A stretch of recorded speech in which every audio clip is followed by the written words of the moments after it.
Victoria 'ਚ ਇੱਕ ਦਿਨ 'ਚ 208 ਕੋਰੋਨਾ ਐਕਟਿਵ ਮਾਮਲੇ ਸਾਹਮਣੇ ਆਏ ਹਨ ਅਤੇ ਪਿਛਲੇ 24 ਘੰਟਿਆਂ ਦੌਰਾਨ 17 ਲੋਕਾਂ ਦੀ ਮੌਤ ਹੋ ਚੁੱਕੀ ਹੈ। ਇਸ ਵਕਤ ਵਿਕਟੋਰੀਆ 'ਚ ਸਥਿਤੀ ਕੀ ਹੈ ਤੇ ਪ੍ਰੀਮੀਅਰ ਡੈਨੀਅਲ ਦਾ ਕੀ ਕੁਝ ਕਹਿਣਾ ਹੈ, ਇਸ ਵਿਸ਼ੇ ਤੇ ਵੇਖੋ ਵਿਕਟੋਰੀਆ ਤੋਂ ਗਗਨ ਬੁਮਰਾ ਦੀ ਰਿਪੋर्ट। ਜਿੱਥੇ ਵਿਕਟੋਰੀਆ ਹਾਲੇ ਵੀ ਸਟੇਜ 4 ਰਿਸਟ੍ਰਿਕਸ਼ਨਸ ਦੇ ਵਿੱਚ ਹੈ, ਉੱਥੇ ਲਗਾਤਾਰ ਜਿਹੜੇ ਕੇਸਿਸ ਨੇ ਉਹ ਡ੍ਰੌਪ ਹੋ ਰਹੇ ਨੇ, ਲੇਕਿਨ ਕੇਸਿਸ ਹਾਲੇ ਵੀ ਇੰਨੇ ਡ੍ਰੌਪ ਨਹੀਂ ਹੋਏ ਕਿ ਜਿਹੜਾ ਸਟੇਜ 4 ਰਿਸਟ੍ਰਿਕਸ਼ਨਸ ਨੂੰ ਇਗਨੋਰ ਕੀਤਾ ਜਾਵੇ।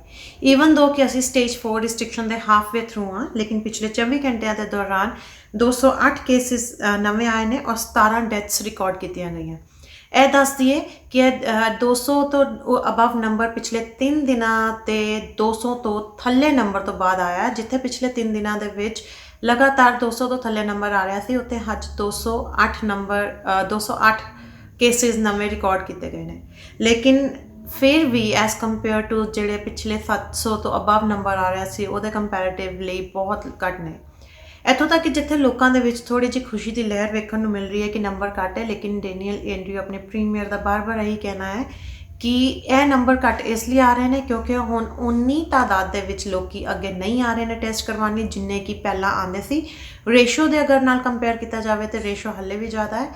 ਸੋ ਇਸ ਲਈ ਉਹ ਬਾਰ-ਬਾਰ ਅਰਜ ਕਰ ਰਹੇ ਨੇ ਲੋਕਾਂ ਨੂੰ ਕਿ ਪਲੀਜ਼ ਅੱਗੇ ਆਓ ਔਰ ਆਪਣਾ ਟੈਸਟ ਕਰਵਾਓ, ਕਿਉਂਕਿ ਅਗਰ ਅਸੀਂ ਸਿਰਫ ਨੰਬਰ ਦੇਖਦੇ ਰਵਾਂਗੇ ਤਾਂ ਨੰਬਰ ਹਾਲੇ ਵੀ ਐਜ਼ ਕੰਪੇਅਰ ਟੂ ਜਿੰਨੇ ਲੋਕੀ ਟੈਸਟ ਕਰਵਾ ਰਹੇ ਨੇ ਉਹਦੇ ਕੰਪੈਰੇਟਿਵਲੀ ਬਹੁਤ ਜ਼ਿਆਦਾ ਹੈ। ਇਹ ਵੀ ਦੱਸ ਦਈਏ ਕਿ ਹੁਣ ਤੱਕ ਅਗਰ ਅਸੀਂ ਸਿਰਫ ਹੈਲਥ ਕੇਅਰ ਵਰਕਰਸ ਦੀ ਗੱਲ ਕਰੀਏ ਤਾਂ ਅੱਜ ਦੀ ਡੇਟ ਦੇ ਵਿੱਚ ਵੀ 674 ਹੈਲਥ ਕੇਅਰ ਵਰਕਰਸ ਜਿਹੜੇ ਹਾਲੇ ਵੀ ਇਹਦੇ ਨਾਲ ਇਸ ਬਿਮਾਰੀ ਦੇ ਨਾਲ ਜੂਝ ਰਹੇ ਨੇ। ਔਰ ਅਗਰ ਅਸੀਂ ਸਿਰਫ ਏਜ ਕੇਅਰ ਦੀ ਗੱਲ ਕਰੀਏ ਤਾਂ ਨੀਅਰਲੀ 1689 ਯਾਨੀ ਕਿ ਨੀਅਰਲੀ 1700 ਏਜ ਕੇਅਰ ਦੇ ਰੈਜ਼ੀਡੈਂਟਸ ਹਾਲੇ ਵੀ ਇਸ ਬਿਮਾਰੀ ਦੇ ਨਾਲ ਜੂਝ ਰਹੇ ਨੇ, ਜਿਹਦੇ ਵਿੱਚ ਐਕਟਿਵ ਕੇਸਿਸ ਨੇ। ਅਗਰ ਅਸੀਂ ਸਿਰਫ ਵਿਕਟੋਰੀਆ ਦੀ ਗੱਲ ਕਰੀਏ ਤਾਂ ਸਿਰਫ ਵਿਕਟੋਰੀਆ ਦੇ ਵਿੱਚ ਹੁਣ ਤੱਕ 18,000 ਤੋਂ ਵੀ ਉੱਪਰ ਕੇਸਿਸ ਜਿਹੜੇ ਨੇ ਉਹ ਰਿਕਾਰਡ ਕੀਤੇ ਗਏ ਨੇ, ਔਰ ਜਿਨ੍ਹਾਂ ਦੇ ਵਿੱਚ ਕਿ ਅਗਰ ਅਸੀਂ ਸਿਰਫ ਡੈਥ ਦੀ ਗੱਲ ਕਰੀਏ ਉਹ ਵੀ ਸਿਰਫ ਵਿਕਟੋਰੀਆ ਦੇ ਵਿੱਚ ਤੇ ਅੱਜ ਦੇ 17 ਨੂੰ ਮਿਲਾ ਕੇ ਹੁਣ ਤੱਕ 415 ਡੈਥ ਹੁਣ ਤੱਕ ਹੋ ਚੁੱਕੀਆਂ ਨੇ। ਜਿੱਥੋਂ ਕਿ ਹੁਣ ਵੀ ਸਟੇਜ 4 ਰਿਸਟ੍ਰਿਕਸ਼ਨਸ ਚੱਲ ਰਹੀਆਂ ਨੇ, ਜਿਹਦੇ ਵਿੱਚ ਸਟ੍ਰਿਕਟਲੀ ਇਹ ਕਿਹਾ ਗਿਆ ਹੈ ਕਿ ਕੋਈ ਵੀ ਆਪਣੇ 5 ਕਿਲੋਮੀਟਰ ਤੋਂ ਬਾਹਰ ਨਹੀਂ ਜਾ ਸਕੇਗਾ ਅਦਰ ਦੈਨ ਅਗਰ ਉਹਨਾਂ ਕੋਲ ਕੋਈ ਵਰਕ ਪਰਮਿਟ ਹੈਗਾ। ਔਰ ਇਹਦੇ ਨਾਲ ਬਹੁਤ ਸਾਰੀਆਂ ਫੈਕਟਰੀਜ਼ ਵੀ ਜਿਹੜੀਆਂ ਨੇ ਉਹ ਬਹੁਤ ਬੰਦ ਕੀਤੀਆਂ ਗਈਆਂ ਨੇ, ਬਹੁਤ ਸਾਰੇ ਕੰਮ ਵੀ ਬੰਦ ਕੀਤੇ ਗਏ ਨੇ। ਅਗਰ ਕੋਈ ਘਰੋਂ ਕੰਮ ਕਰ ਸਕਦਾ ਤਾਂ ਕਰੇ, ਲੇਕਿਨ ਇਸ ਦੇ ਬਾਵਜੂਦ ਵੀ ਸਟੇਜ 4 ਰਿਸਟ੍ਰਿਕਸ਼ਨ ਦੇ ਵਿੱਚ ਵੀ ਇੱਕ ਫੈਕਟਰੀ ਦੇ ਵਿੱਚ ਕੱਲ੍ਹ ਵਰਕਰਸ ਕਾਫੀ ਜ਼ਿਆਦਾ ਪੋਜ਼ੀਟਿਵ ਪਾਏ ਗਏ ਨੇ, ਕਿਉਂਕਿ ਸਟੇਜ 4 ਰਿਸਟ੍ਰਿਕਸ਼ਨਸ ਦੇ ਵਿੱਚ ਵੀ ਉਸ ਫੈਕਟਰੀ ਨੂੰ ਬੰਦ ਨਹੀਂ ਕੀਤਾ ਗਿਆ ਸੀਗਾ। ਉਹਦੀ ਪੂਰੀ ਡਿਟੇਲ ਹਾਲੇ ਆਉਣੀ ਸਾਹਮਣੇ ਬਾਕੀ ਹੈ ਕਿ ਕਿੰਨੇ ਵਰਕਰਸ ਹੋਏ ਨੇ, ਲੇਕਿਨ ਇਹ ਦੱਸ ਦਈਏ ਕਿ ਹੁਣ ਉਹ ਫੈਕਟਰੀ ਬੰਦ ਹੈ ਔਰ ਜਿਹਦੇ ਕਰਕੇ ਦੁਬਾਰਾ ਤੋਂ ਨੰਬਰ ਦੇ ਵਿੱਚ ਥੋੜ੍ਹਾ ਜਿਹਾ ਇਨਕਰੀਜ਼ ਆਇਆ ਹੈ।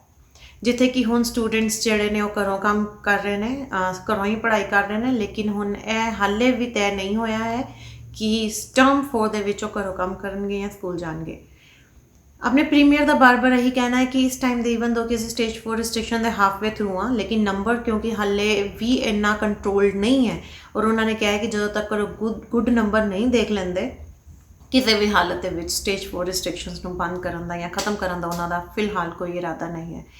ਐਵਰੀ ਡੇ ਰਿਸਟ੍ਰਿਕਸ਼ਨਸ ਫੋਲੋ ਹੋ ਰਹੀਆਂ ਨੇ ਐਂਡ ਹੋਪਫੁਲੀ ਅਗਰ ਅਗਲੇ 3 ਹਫ਼ਤਿਆਂ ਦੇ ਵਿੱਚ ਥੋੜ੍ਹਾ ਜਿਹਾ ਵੀ ਹੋਰ ਕੰਟਰੋਲ ਹੋਇਆ ਤਾਂ ਹੋ ਸਕਦਾ ਇਹਨਾਂ ਵਿੱਚ ਥੋੜ੍ਹੀ ਜਿਹੀ ਈਜ਼ ਆਵੇ। ਲੇਕਿਨ ਫਿਲਹਾਲ ਸਿਰਫ ਇੱਕ ਈਜ਼ ਇਹ ਦਿੱਤੀ ਗਈ ਹੈ ਕਿ ਜਿੱਥੇ ਐਕਸਰਸਾਈਜ਼ ਕਰਨ ਲਈ ਪਹਿਲਾਂ ਸਟ੍ਰਿਕਟਲੀ ਮਨਾਹੀ ਸੀਗੀ ਕਿ ਕੋਈ ਵੀ ਆਪਣੇ ਘਰ ਤੋਂ ਕਾਰ ਦੇ ਉੱਤੇ ਆਪਣੀ ਪਸੰਦੀਦਾ ਸਪੌਟ ਦੇ ਉੱਤੇ ਐਕਸਰਸਾਈਜ਼ ਨਹੀਂ ਕਰਨ ਜਾਏਗਾ, ਉੱਥੇ ਹੁਣ ਇਹ ਈਜ਼ ਦਿੱਤੀ ਗਈ ਹੈ ਕਿ ਆਪਣੇ ਕਾਰ ਦੇ ਉੱਤੇ ਜਾ ਕੇ ਡਰਾਈਵ ਕਰਕੇ ਆਪਣੀ ਪਸੰਦੀਦਾ ਸਪੌਟ ਦੇ ਉੱਤੇ ਪਹੁੰਚ ਕੇ ਐਕਸਰਸਾਈਜ਼ ਕਰ ਸਕਦੇ ਹੋ। ਲੇਕਿਨ ਅਗਰ ਉਹ ਸਪੌਟ ਵਿਦਿਨ 5 ਕਿਲੋਮੀਟਰ ਹੈ ਤਾਂ 5 ਕਿਲੋਮੀਟਰ ਤੋਂ ਬਾਹਰ ਹਾਲੇ ਵੀ ਕੋਈ ਵੀ ਨਹੀਂ ਜਾ ਸਕਦਾ। ਪਹਿਲਾਂ ਇਹ ਸੀਗਾ ਕਿ ਸਿਰਫ ਆਪਣੇ ਘਰੋਂ ਪੈਦਲ ਜਾਂ ਸਾਈਕਲ ਦੇ ਉੱਤੇ ਹੀ ਤੁਸੀਂ ਆਪਣੀ ਐਕਸਰਸਾਈਜ਼ ਕਰ ਸਕਦੇ ਸੀਗੇ, ਔਰ ਉਹ ਵੀ ਸਿਰਫ 1 ਘੰਟਾ, ਲੇਕਿਨ ਉਹ ਰਿਸਟ੍ਰਿਕਸ਼ਨਸ ਹਾਲੇ ਵੀ ਨੇ। ਇਹਦੇ ਨਾਲ ਜਿੱਥੋਂ ਤੱਕ ਕਿ ਸ਼ਾਪਿੰਗ ਸੈਂਟਰ ਦੀਆਂ ਰਿਸਟ੍ਰਿਕਸ਼ਨਸ ਨੇ ਉਹ ਹਾਲੇ ਵੀ ਉਸੇ ਤਰ੍ਹਾਂ ਹੀ ਨੇ। ਘਰੋਂ ਸਿਰਫ ਇੱਕ ਬੰਦਾ ਹੀ ਗਰੋਸਰੀ ਸ਼ਾਪਿੰਗ ਕਰਨ ਜਾ ਸਕਦਾ, ਉਹ ਵੀ ਦਿਨ 'ਚ ਇੱਕ ਵਾਰ। ਮਾਸਕ ਪਾਉਣਾ ਜ਼ਰੂਰੀ ਹੈ ਔਰ ਹਾਲੇ ਵੀ ਹਦਾਇਤਾਂ ਦਿੱਤੀਆਂ ਜਾ ਰਹੀਆਂ ਨੇ ਕਿ ਮਾਸਕ ਪਾਉਣਾ ਬਹੁਤ ਜ਼ਰੂਰੀ ਹੈ। ਹਾਈਜੀਨਿਕ ਵਰਤਣੀ ਹਾਲੇ ਵੀ ਬਹੁਤ ਜ਼ਰੂਰੀ ਹੈ। ਇਹਦੇ ਨਾਲ ਇੱਕ ਚੀਜ਼ ਮੈਂ ਤੁਹਾਨੂੰ ਹੋਰ ਦੱਸ ਦੇਵਾਂ ਕਿ ਰਿਪੋਰਟਸ ਆ ਰਹੀਆਂ ਨੇ ਕਿ ਜਿੱਥੇ ਲੋਕੀ ਆਪਣੇ ਘਰਾਂ ਦੇ ਵਿੱਚ ਬੰਦ ਨੇ ਉੱਥੇ ਡਿਪਰੈਸ਼ਨ ਦਾ ਸ਼ਿਕਾਰ ਵੀ ਬਹੁਤ ਜ਼ਿਆਦਾ ਹੋ ਰਹੇ ਨੇ, ਸੁਸਾਈਡ ਕੇਸਿਸ ਬਹੁਤ ਜ਼ਿਆਦਾ ਵੱਧ ਰਹੇ ਨੇ।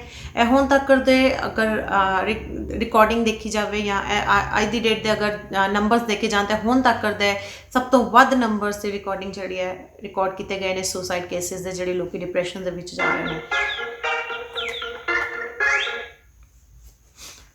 ਇਸ ਲਈ ਗਵਰਨਮੈਂਟ ਵੱਲੋਂ ਬਾਰ-ਬਾਰ ਇਹ ਹਦਾਇਤਾਂ ਦਿੱਤੀਆਂ ਜਾ ਰਹੀਆਂ ਨੇ ਕਿ ਹੈਲਪਲਾਈਨਸ ਅਵੇਲੇਬਲ ਨੇ। ਅਗਰ ਕਿਸੇ ਨੂੰ ਕਿਸੇ ਤਰੀਕੇ ਦੇ ਡਿਪਰੈਸ਼ਨ ਹੈ ਜਾਂ ਕੋਈ ਵੀ ਕਿਸੇ ਤਰ੍ਹਾਂ ਦੀ ਗੱਲ ਕਰਨਾ ਚਾਹੁੰਦਾ ਹੈ ਤਾਂ ਪਲੀਜ਼ ਉਹਨਾਂ ਲਾਈਨਾਂ ਦੇ ਉੱਤੇ ਕਾਲ ਕਰ ਸਕਦੇ ਹੋ, ਫ੍ਰੀ ਆਫ ਕਾਸਟ ਨੇ। ਅਤੇ ਕਿਸੇ ਨਾਲ ਵੀ ਅਗਰ ਤੁਹਾਨੂੰ ਕਿਸੇ ਵੀ ਤਰ੍ਹਾਂ ਦਾ ਦਿਮਾਗ ਦੇ ਵਿੱਚ ਕੋਈ ਸਟ੍ਰੈਸ ਹੈਗੀ ਹੈ ਤਾਂ ਉਹਨੂੰ ਕਾਲ ਕਰਕੇ ਆਪਣੀ ਗੱਲਬਾਤ ਕਰ ਸਕਦੇ ਹੋ ਤਾਂ ਕਿ ਤੁਹਾਡੇ ਦਿਮਾਗ ਨੂੰ ਵੀ ਥੋੜ੍ਹੀ ਰਾਹਤ ਮਿਲੇ।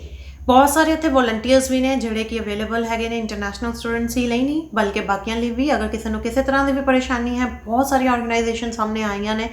ਅਗਰ ਤੁਹਾਨੂੰ ਫੂਡ ਚਾਹੀਦਾ ਹੈ ਜਾਂ ਤੁਹਾਨੂੰ ਕਿਸੇ ਕਿਸਮ ਦੀ ਵੀ ਤੰਗੀ ਆ ਰਹੀ ਹੈ, ਗਰੋਸਰੀ ਚਾਹੀਦੀ ਹੈ, ਤਾਂ ਉਹਨਾਂ ਨੂੰ ਵੀ ਤੁਸੀਂ ਕੰਟੈਕਟ ਕਰ ਸਕਦੇ ਹੋ ਔਰ ਗਰੋਸਰੀ ਵੀ ਪ੍ਰੋਵਾਈਡ ਕਰ ਰਹੇ ਨੇ।